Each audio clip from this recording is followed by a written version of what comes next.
مساجد الحمدللہ ہماری بھری رہتی ہے.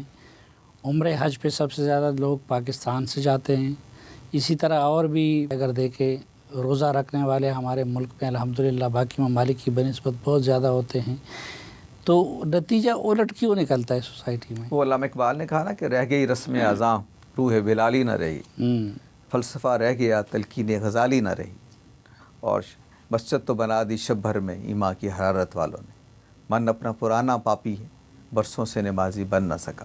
تو یہ اصل میں یہی بنیادی ضرورت ہے ہماری کہ ہمارے جو تصورات دین ہیں، ہم یہ سمجھتے ہیں کہ ہم نے مسجد بنا لی اور ہم نے 5 وقت کی نماز پڑھ لی، لیکن ہمارا دل نہیں جھکا خدا کے ہاں، ہمارا وجود نہیں جھکا، ہمارا جسم جھکا ہے. عبادت کا جو تصور قرآن مجید دیتا ہے، رسالت مآب صلی اللہ علیہ وسلم میں دیتے ہیں کہ یہ جو مناسک ہیں یہ تو اظہار ہیں اصل میں اس بات کا کہ میرا اپنا وجود سارے کا سارا خدا کے ہاں جھک گیا ہے، خدا کے حضور میں اس نے اپنا سرنڈر کر دیا ہے.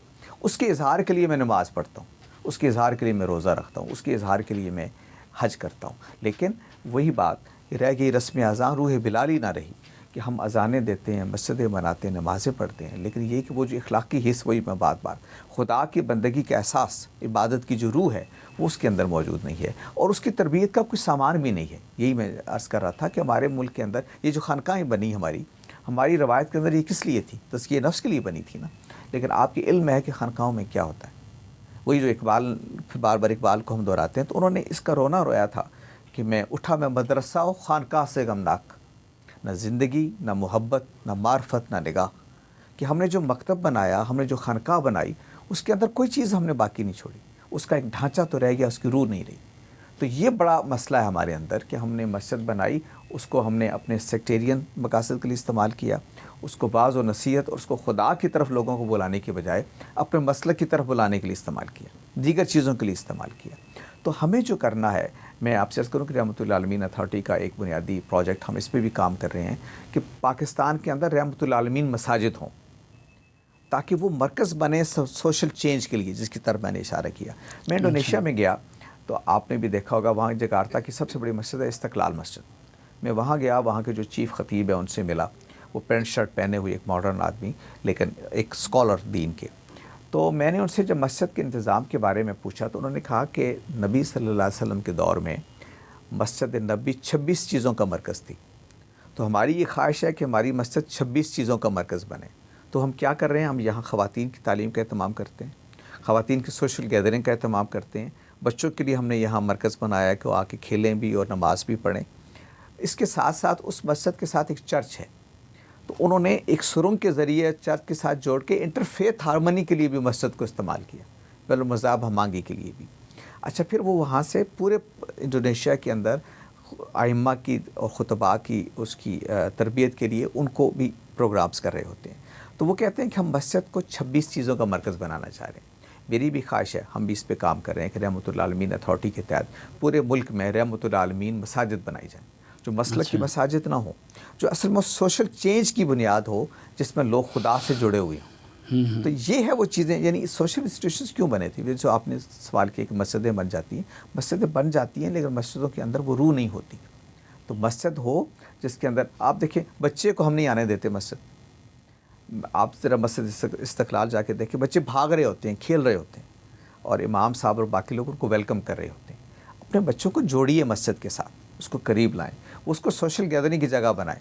وہاں انہوں نے کیفے بھی بنائے ہیں، جمز بنائے ہیں مسجد کے ساتھ کہ لوگ آئیں، ورزش بھی کریں. تو اس طرح آپ لوگوں کو جوڑیں. یہ کام ہے جو ہم نہیں کر رہے. ہم نے سماج کو بدلنے کے لیے کوئی جدوجہد نہیں کی، کیونکہ سماج آپ کو پتہ ہے سوشل ویلیوز جو ہیں، پورا معاشرہ ایک ویلیو سسٹم پہ چلتا ہے. ویلیو سسٹم اگر کمزور ہو جائیں تو قانون اس کو ایک اچھے اخلاق پر کھڑا نہیں کر سکتا.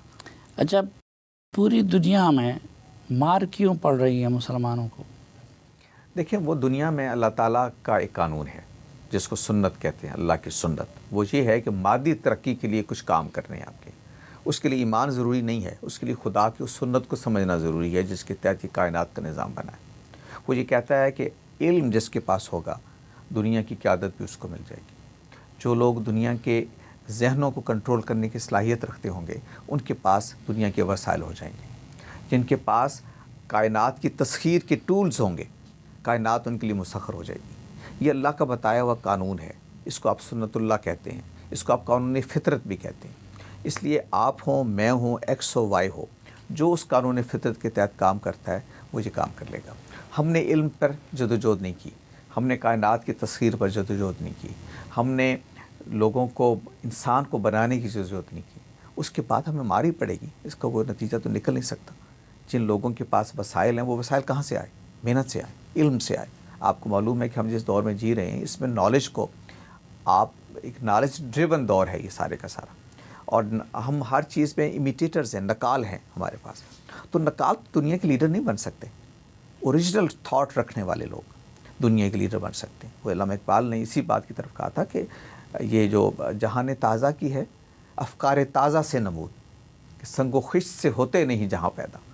آپ دنیا کو اگر آپ دیکھیں، آپ مجھے بتائیے کہ پچھلے 200 سال میں کس علم کے اندر آپ کا کوئی کنٹریبیوشن ہے؟ آپ نے فزکس کو اندر کوئی کنٹریبیوٹ کیا، آپ نے کیمسٹری کے اندر کچھ کنٹریبیوٹ کیا، آپ نے بیالوجی میں کچھ کنٹریبیوٹ کیا، آپ نے علم اینتھروپولوجی میں، سوشل سائنسز میں کچھ کنٹریبیوٹ کیا۔ جب ہم کچھ نہیں کر سکے تو پھر ہمیں ماری پڑنی بھی، قانون فطرت ہے یہ کوئی وہ اقبال ہی نے کہا تھا نا کہ سخت ہے فطرت کی تعزیریں، تو یہ تو اسی کے تحت ہو رہا ہے، کوئی ہمارے ساتھ کوئی زیادتی نہیں ہو رہی، یہ قانون فطرت کا ظہور ہے، اس کے علاوہ کچھ نہیں۔ لیکن ہم مسلمانوں نے ایک طرف اس سے پہلے انگریز کو شکست دی تھی، اب بھی حالیہ دنوں میں افغانستان میں شکست دے دی ہے، تو اس کو آپ کیا کہیں گے؟ وہ جو شکست ہے وہ آپ مجھ سے کیوں پوچھتے ہیں؟ افغانستان، آپ پاکستان کے بڑے ماہرین میں سے ہیں جو افغانستان کو سمجھتے ہیں۔ اب آپ بتائیے کہ یہ جو شکست فتح کے ہم نے معیارات قائم کیے ہیں، اس کے بعد آپ کے پاس کیا ہے؟ کیا افغانستان دنیا میں ایک رول ماڈل بن گیا؟ کیا افغانستان کی قوم جو ہے وہ ایک بہتر طرز زندگی سے آشنا ہو گئی؟ کیا وہاں زندگی، یا آپ یہ سمجھے کہ دنیا کا رخ ادھر پھر گیا کہ دیکھو کیسا مثالی معاشرہ ہم نے دنیا میں قائم کر دیا؟ کیا ہے فتح؟ کس چیز کو فتح آپ کہہ رہے ہیں؟ یہ آپ انٹرنیشنل پالیٹکس کو سمجھتے ہیں، اقوام، بڑی بڑی قومیں جاتی ہیں، نکلتی ہیں۔ ویتنام سے امریکہ نکل گیا تو کیا امریکہ ورلڈ پاور نہیں رہا؟ 50s میں نکلا تھا۔ امت کا جو تصور ہمارے نبی نے دیا تھا کہ وہ ایک جسم کی مانند ہے، تو پھر آج امت ٹکڑوں میں بٹی کیوں ہے؟ فلسطین کے لیے کیوں نہیں تڑپتی ہے باقی مسلمان انسانیت؟ دیکھیے، وہ امت جو ہے وحدت ایک روحانی معنوں میں ہے، دینی مفہوم کے اندر وحدت ہے، اور وہ بلا شبہ ہم وحدت رکھتے ہیں۔ ہم جو لوگ صاحبان ایمان ہیں دنیا میں کہیں بھی ہوں، ہم ان کے ساتھ ایک اٹریکشن فیل کرتے ہیں، ان کو دکھ کو محسوس کرتے ہیں، ان کے درد کو محسوس کرتے ہیں۔ لیکن جس چیز کو ہم نظر انداز کرتے ہیں وہ یہ ہے کہ دنیا میں جو پولیٹیکل آرگنائزیشن ہے، جو سیاسی تنظیم ہے، وہ حالات کے تابع ہوتی ہے۔ اس حالات کے تحت اس وقت جو دنیا کھڑی ہے وہ ایک نیشن سٹیٹ کے تصور پر کھڑی ہے، اور نیشن سٹیٹ علامہ اقبال نے، وہ ان کے بڑے شعر لوگ پیش کرتے ہیں، علامہ اقبال نے بڑا کیٹیگوریکل یہ بتایا ہوا ہے کہ اس دور میں اس طرح کی امت نہیں بن سکتی۔ اس دور میں جو آپ کو کرنا ہے وہ یہ ہے کہ یہ جو نیشن سٹیٹس بن گئی ہیں، ہر نیشن سٹیٹ مسلمانوں کی اپنے آپ کو اپنی وحدت میں رہتے ہوئے مضبوط کرے، اس کے بعد مل کے لیگ آف نیشنز کی طرز پر متحد ہو جائیں۔ یہ علامہ اقبال نے آپ رستہ دکھایا ہوا ہے۔ یعنی پاکستان محنت کرے کہ اپنے ریسورسز کو استعمال کر کے پاکستان کو ترقی دے، سعودی عرب محنت کرے، ایران محنت کرے، قطر محنت کرے، اور پھر مل کے ایک نیشن، لیگ آف نیشن بنائیں جیسے دنیا نے بنائی ہے۔ تو عملاً کرنے کا طریقہ یہ ہے، یہ اگر ہم چاہیں گے کہ ایک کوئی سیاسی نظم قائم ہو جائے تو نہ یہ امت کے تصور میں موجود ہے، نہ یہ موجودہ حالات کے تقاضوں کے مطابق ہے۔